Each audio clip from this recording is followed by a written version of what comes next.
E come va tuo italiano? Piano piano, ma io imparare oggi per oggi.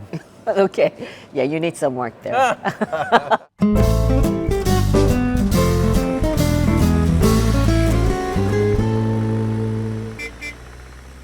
Italian Wine Travel with Stevie Kim.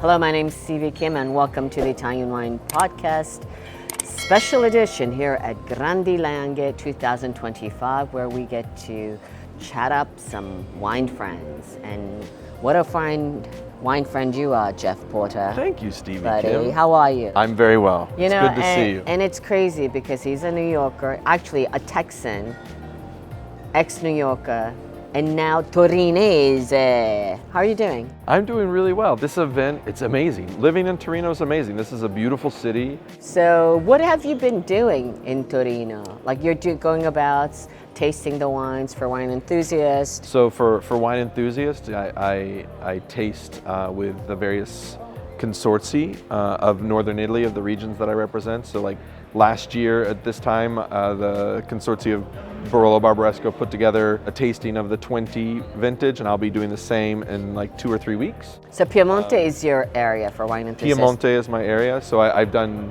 tastings with Gavi, Alto Piemonte, with Nizza, with Monferrato Barbera, all the major groups. And then on the other side, I also go visit and I give tours to clients from back in the state. I set up like gastronomic or winery tours. All right, so we have a super specialist of Piemonte sitting right next to us, so we'll ask him some questions. Question number one. Number one. Which new or emerging Piemonte wine styles have caught your eye recently? I think the thing that's happening across the board, not just with, let's say, Barolo or Barbaresco, is more people using whole cluster fermentation. So kind of that semi-carbonic. You're seeing it in Laghe Nebbiolos, you're seeing it in Dolcetto and Barbera, and it's producing this, if done correctly, and it's in an experimental phase right now, so not everybody's doing it perfectly, but when done really, really well, it just can really lift the wine, specifically in like a vintage like 23. So if you have like Langhe Nebbiolo 23, it was really hot and dry. So a little added whole cluster can like lift the wine and give it a brighter pop, which I really like. It increases the drinkability. Wow, and this is a trend? Absolutely, we're seeing it a lot across the whole region of people who are making red wine.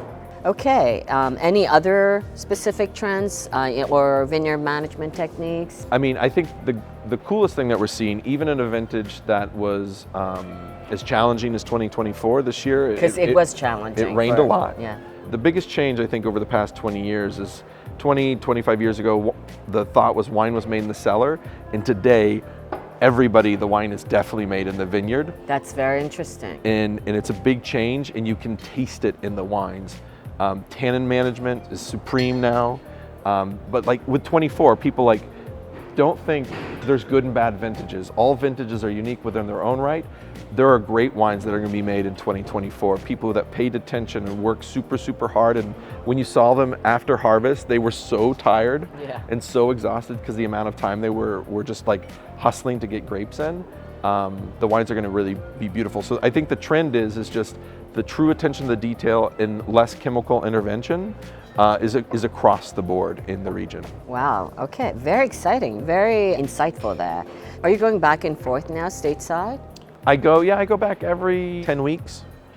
So what are, your colleagues, from stateside, like buyers or the consumers that your colleagues are working with, what are they currently looking for in terms of Piemonte wines? I think they're gravitating first to freshness and drinkability.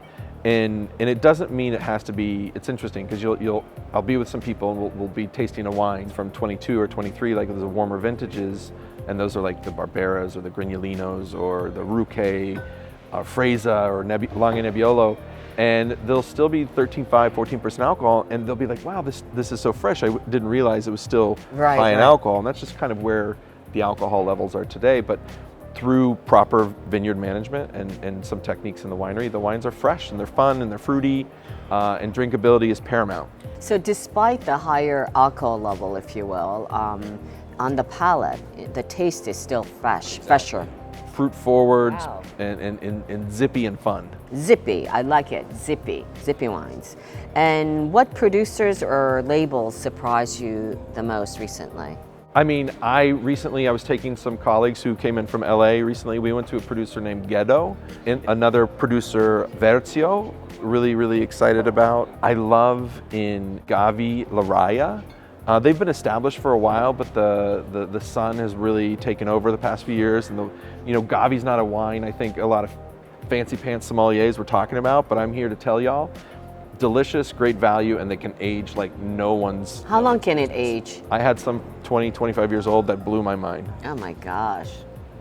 And there's Gavi? value there. Yeah. Wow, interesting. Okay, very good. And have you encountered, I mean, you know everything, but anything unexpected, great varieties, or I don't know, like up and coming terroirs? Gavi really surprised me. I also think Grignolino is I think one of the most fun grapes. It's just delicious. I think the thing that I'm most excited about Piedmont is the switch in everyone's minds. This goes for the top wines as for just like the introductory wines. They can be drunk now and they can be drunk later. It's a wine for whatever moment, whatever feeling you have. A really cool perspective seen from the producers.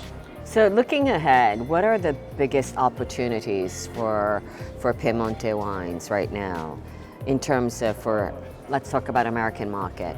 I think the biggest opportunity is to teach and grow the culture and conviviality of wine, and how the diversity of grapes just within this one region, just like the rest of Italy, but specifically in Piemonte, they have so many different wines that there's a moment and a wine for every specific occasion, and explaining that to the consumer, I think, is where the success will lie. And when you're face to face with the producers and you're able to have that interaction, it's invaluable for knowledge growth and knowledge sharing across the board. How many wines have you tasted here? I don't know, a lot. My mouth hurt yesterday. Not just your feet, No, then. my feet hurt because I walked a lot, and my mouth hurt because I tasted so many wines. I don't know, maybe yesterday was in the 150 plus. What are the main takeaways, like, which you would love to share with your folks back at home? For Barolo, 21 vintage, as you've probably read, is a phenomenal vintage. It has the stuffing of 19, but the elegance of like 8. And I guess that's getting really deep into the fact that I taste a lot of these wines. But the other thing is just seeing the variety. I like having the producers from Gavi and Monferrato and Nizza, and just being able to go back and forth with, like, let's say an Erbaluce from Alto Piemonte, and then going to an Alta Langhe in between the Nebbiolos. It's like a smorgasbord in a Disneyland for wine right now. What is your favorite food and wine pairing for Piemonte? Local dish and wine. All time, I love agnolotti di plin in a reduced sugo with an aged Nebbiolo. Yes, fun and joyful, delicious wines. This will be the masterclass conducted by Chef Porter at Vinitaly. So see you all at See you all there. And that is a wrap. Grazie, thank you very much. Grazie mille. Ci vediamo dopo.